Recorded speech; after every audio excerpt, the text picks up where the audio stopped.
Dans une zone qui s'étend des Pyrénées à la Sibérie, les fouilles archéologiques ont livré des dizaines de figurines créées durant tout le Paléolithique, sur une période de près de 30 000 ans. On les appelle communément des Vénus.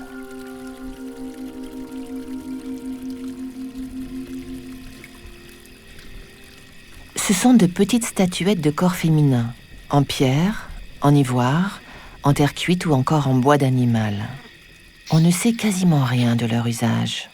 Étaient-ce des amulettes, des éléments de parure, des représentations de la fertilité? Avaient-elles un caractère sacré ou n'étaient-ce que des jouets ou des objets de pure décoration? La plus ancienne a été découverte en 2008 dans la grotte de Hohlefels dans le Jura souabe en Allemagne. Elle pèse 33 grammes et mesure près de 6 cm. Elle a été sculptée dans de l'ivoire de mammouth il y a environ 40 000 ans.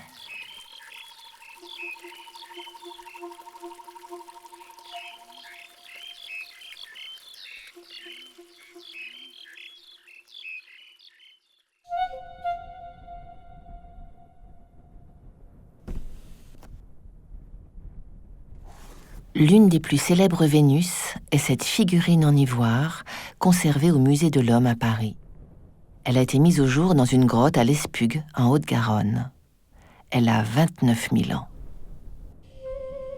Lors de sa découverte, en 1922, elle a été partiellement brisée par des coups de pioche des fouilleurs.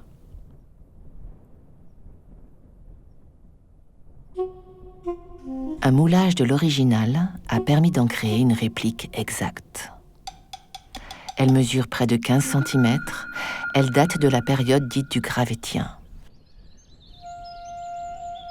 Un rigoureux travail de reconstitution a permis de retrouver son apparence d'origine. Elle est caractéristique des Vénus paléolithiques de cette période. Les fesses et les seins sont hypertrophiés. Elle n'a pas de visage. L'emboîtement des volumes anatomiques est organisé en respectant une symétrie.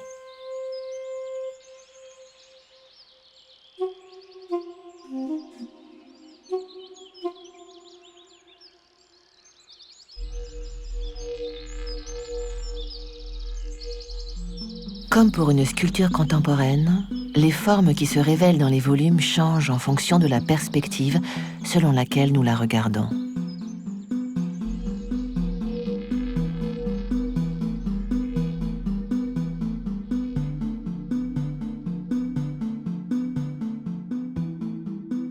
Des chercheurs ont suggéré qu'elle pouvait être lue dans d'autres sens.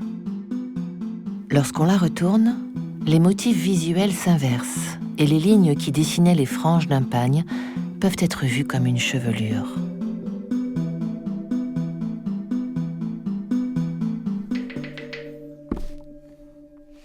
Dix 10 000 ans plus tard, d'autres formes caractérisent les figurines féminines du Paléolithique.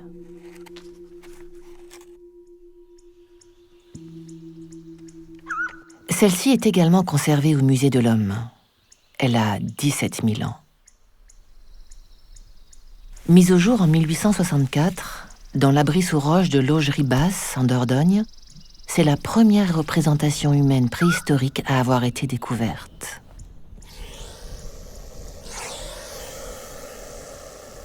Elle est en ivoire de mammouth et mesure 8 cm de haut. Elle date d'une époque que l'on appelle le Magdalénien. Ses traits sont propres à cette période.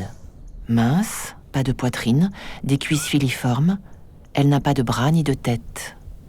Seules sont marquées les fesses, hautes et proéminentes, et le sexe, qui lui a d'ailleurs donné son nom, la Vénus impudique.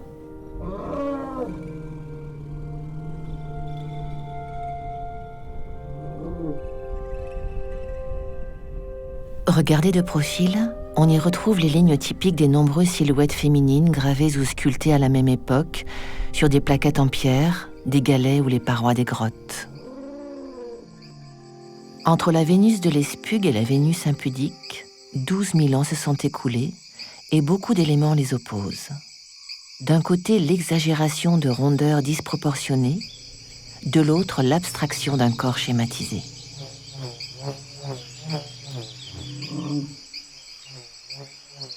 Ces figurines féminines du Paléolithique, que l'on appelle communément des Vénus, ne sont pas des figurations réalistes de la femme préhistorique. Elles ne sont pas non plus les représentations d'une femme idéale, dont l'image aurait connu des modes successives. Par l'exagération ou par l'abstraction, pendant 25 000 ans, sur tout un continent et quel que soit leur support de fabrication et la diversité de leurs formes, elles ont dessiné un corps imaginaire qui est devenu symbole, figurine ou simple signe. Et elles gardent encore aujourd'hui leur part profonde de mystère.